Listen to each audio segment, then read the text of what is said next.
જય માતાજીને જય શ્રી કૃષ્ણ બધાને। આજે તો જો મારે સાંજે સમોસા બનાવતા ને એટલે બટેટા બાફી લીધા ને પછી જો સિમ્પલ એવો માવો તૈયાર કરી લીધો અને તેલ ગરમ કરવા મૂકી દીધું હતું। ત્યાં સુધીમાં જો તેલ ગરમ થાય ને એટલે પૂરી વણી લીધી હતી ગોળ મેંદાના લોટની ને પછી આવી રીતે જો સરસ વચ્ચેથી કટિંગ કરીને પછી કોન જેવું આવી રીતે કરીને બધા એક એક કરીને અને સમોસા કરી લીધા હતા તૈયાર। જો તેલ ગરમ થઈ ગયું ને એટલે સમોસા નાખી દીધા તળવા। હવે જો જ્યાં સુધી છે ને સમોસા તળાય ને ત્યાં સુધી છે ને આજે એક નવી આઈટમ બનાવવાની હતી। અજય છે ને રીલ્સમાં જોયું હતું ને તો મને કે આ તું બનાવ એટલે જો મકાઈને છે ને કુકરમાં બાફી નાખી મસ્ત હળદર મીઠું નાખીને અને પછી જો આવી રીતે થોડુંક એવું તેલ મૂકીને એમાં જો હળદર પછી થોડીક એવી હળદર ધાણા જીરું ચટણી અને ગરમ મસાલો અને મીઠું નાખીને હલાવી નાખ્યું। થોડુંક એવું પાણી નાખી દીધું કેમ કે મસાલો બળી ન જાય ને મસ્ત ગ્રેવી જેવું થોડુંક થાય। અને પછી જો એ થઈ ગયું ને સહેજ ગરમ એટલે એમાં નાખી દીધી બધી મકાઈ એક એક કરીને।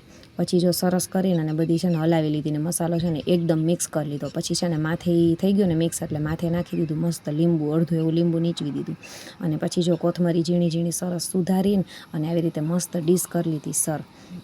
પછી તો જો સમોસા બધાય તળીને થઈ ગયા હતા તૈયાર અને ડીશે મારી જો મસ્ત મસાલા મકાઈ ફ્રાય બનાવી નાખી હતી થઈ ગઈ હતી તૈયાર। અજય જો માથે જીમરીને થોડોક મસાલો છાંટી દીધો ને પછી જો વિરાંશીને સમોસાની પ્લેટ તૈયાર કરી દીધી અજય એટલે એ તો જો જમવા માંડી હતી અને સાથે છાશ લેલી ઠંડી ઠંડી।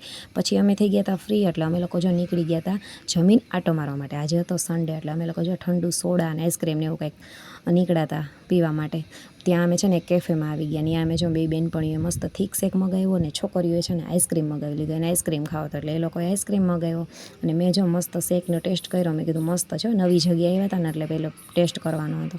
ત્યાં સુધીમાં તો જો અમારા ભાણિયા ભાઈ આવી ગયા હતા ને બેસી ગયા તરત જ ટેબલ ઉપર કારણ કે એને તો ઠંડુ ને આઈસ્ક્રીમ ને એવું બહુ ભાવી લીધો જો ફટાફટ ખાવા માંડ્યા। ચલો વિડીયો ગમે હોય તો લાઈક કરજો।